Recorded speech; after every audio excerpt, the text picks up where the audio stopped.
Hello there everyone, Sergeant Mushroom here for you with another Out of the Park tutorial. Today we're going to be going over the scouting system and what each component of it is. So up here we have our scouting settings. Under the global settings feature you have the scouting system here, which you can disable. This will remove scouting directors from each team and give you 100% accurate reports on every player.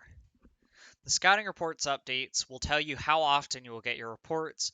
Rarely will make it only about once a year. Normal will have it every 2 months, and frequent will give you scouting reports every month.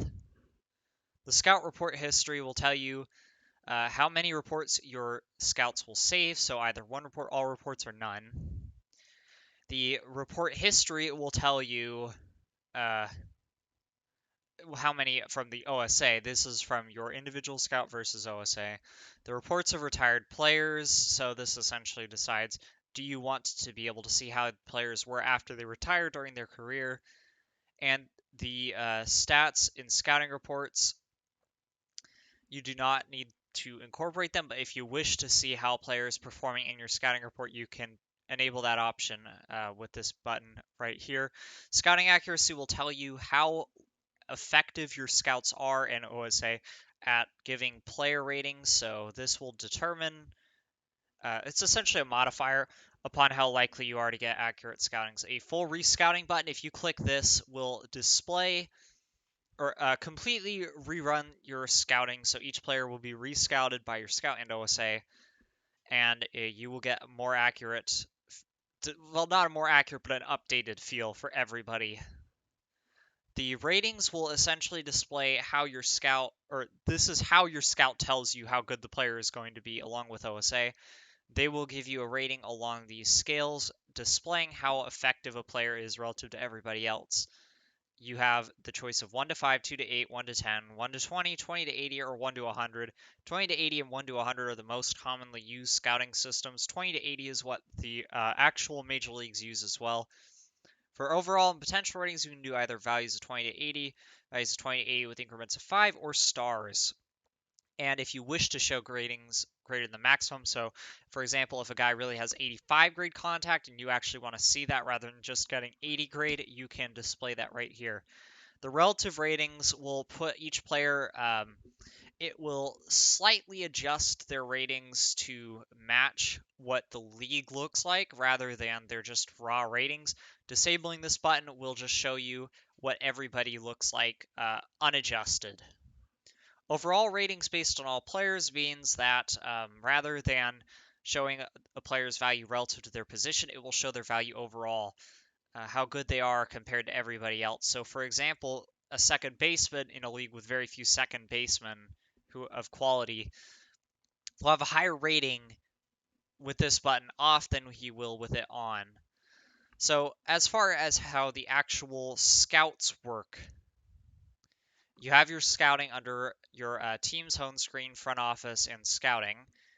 Your scout is shown here on the left side. It gives their name, age, date of birth, all the information on them. Then you also have their reputation, how many years they've scouted for, and how effective they are at scouting, as well as what style of scouting they prefer. This essentially just determines whether they are more effective at deciphering how good a player is now and how good they are in the future. Current ability versus potential ability, with ability favoring their current skills and tools favoring their future skills. Neutral scouts will scout both relatively evenly. Your budget is how much money you're putting into scouting. The larger it is, the more accurate your scouting reports will be. The percentages of each area that you have scouted are how your money is being split up, how much your scout is putting into every category, and how accurate each of those are going to be. There are some other bonuses that come with, for example, international scouting, such as scouting discoveries, but that is separate. And you can choose your scout from the hire staff page. You can go to scout ratings up here at the view page and sort by any of the categories you want to get an idea for who the best scouts are.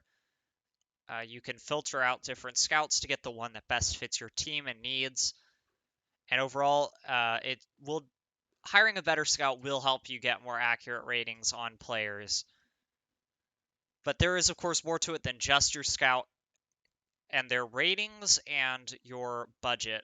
Being able to consistently requesting scouting reports on players, which you do by going under the actions button and then click request scouting report, will allow you to get more frequent updates and more accurate reads on each player. So for anyone you're particularly interested in having an accurate read on, that would be the move to do.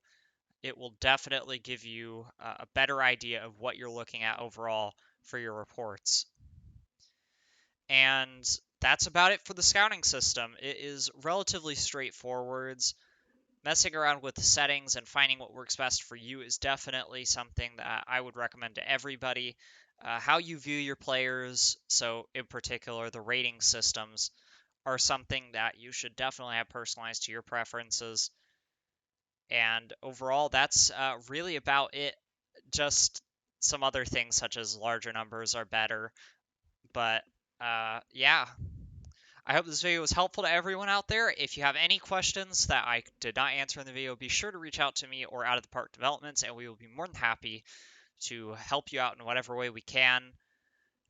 Thank you guys all for watching, and I'll see you on the next video.